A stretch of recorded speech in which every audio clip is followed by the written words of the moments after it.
Olá! Neste último vídeo, a gente vai conversar um pouquinho sobre o método de Vollard, que também é um método utilizado em titulometria de precipitação. Esse método, de volumetria de precipitação, ele é conhecido também como uma titulação de retorno. O que é uma titulação de retorno? É uma titulação chamada de titulação indireta. Isso significa que o titulante ele não vai reagir diretamente com o nosso analito, mas com alguma substância que antes vai reagir com o analito. Então, ele vai reagir com excesso de algum componente que nós conhecemos as informações a respeito dele. Então, vamos ver como que isso funciona. Na prática, nós podemos utilizar o método de Vollard para a determinação de qualquer haleto. Neste caso específico da videoaula que vocês assistiram do professor Everton Boturin, nós tínhamos ali a determinação de íons brometo através do método de Vollard. Então, vamos entender o princípio desta técnica. Inicialmente, foi pego uma amostra que continha brometo. Foi pego ali 10 ml de uma amostra com brometo e a ela foi adicionado 10 ml também de uma solução de nitrato de prata padronizado, que foi aquele que nós padronizamos anteriormente, que tinha como concentração um valor de 0,104 mol por litro. Então, vamos pensar inicialmente o que acontece aqui. Quando a prata, os íons prata reagem com os íons brometo, o que nós temos aqui é a formação de um sólido, de um precipitado de brometo de prata. Então, nós vamos adicionar aqui um excesso de prata a essa amostra contendo íons brometo. Um excesso conhecido. Então, o que vai acontecer? Todo o brometo que estava ali na reação, ele vai ser consumido formando brometo de prata. E ainda vai sobrar íons prata nessa solução. Ok? Então, este aqui é o princípio. O que nós temos que entender é que sobram íons prata na solução. Após isso, o que é feito? Esse excesso de íons prata, que são ali adicionados na solução, eles vão ser titulados com uma solução padrão de tiocianato de potássio, Padrão, então, significa aqui que nós temos uma concentração conhecida desse reagente, ok? Então, nós vamos adicionar, deixa eu colocar uma aguinha aqui porque não tá parando, Então, a gente vai adicionar ali, íons tiocianato numa concentração de 0,03 mol por litro, fazendo uma titulação com quem? Com o excesso de prata que tinha sobrado lá no meio, na presença de íons ferro. Então, recordem, inicialmente, nós pegamos e colocamos a nossa amostra. A nossa amostra reagiu com nitrato de prata, formando brometo de prata. Só que nós colocamos um excesso de prata. Então, toda a prata que nós adicionamos, ela reagiu com o brometo, formou brometo de prata e ainda sobrou prata no meio. Essa prata que sobrou no meio, ela vai reagir com tiocianato de potássio na presença de íons ferro, que é o indicador, ferro 3, ok? Então, quando a prata reage com o tiocianato, ela forma tiocianato de prata. Quando acabar a prata, aqui do meio, essa prata em excesso, o que vai acontecer? Vai cair o primeiro excesso de tiocianato aqui e vai reagir com esses íons ferro 3+. E quando o tiocianato reage com o íon ferro 3+, ele forma um complexo extremamente estável de tiocianato de ferro.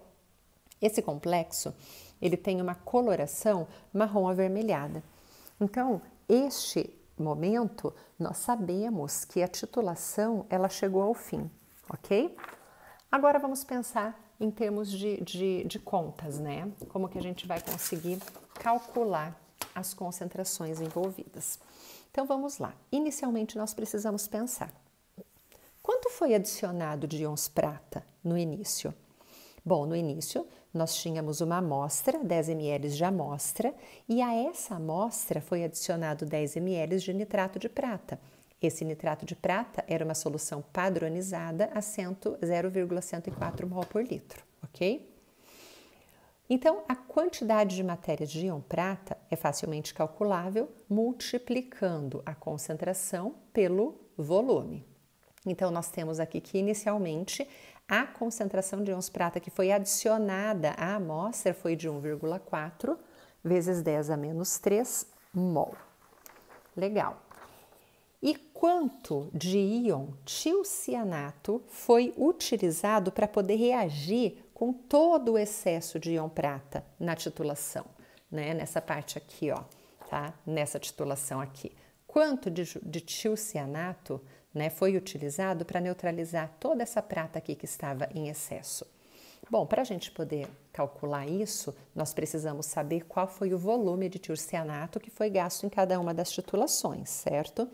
Então, os 3 volumes, né, estão aqui em cada uma das tréplicas, né? Foi feito aqui então em triplicata. Então, nós temos um volume médio de 14,48 ml. A partir desse volume médio gasto de tilcianato de sódio, o que nós podemos encontrar? A quantidade de matéria do tilcianato, que vai ser então a concentração dele, que foi falado, né, que era uma solução padrão de tilcianato a 0,03 mol por litro, multiplicado então por esse volume. E aí nós encontramos que a quantidade de matéria de íons tilcianato é igual a 4,344 vezes 10 a menos 4 mol de tilcianato.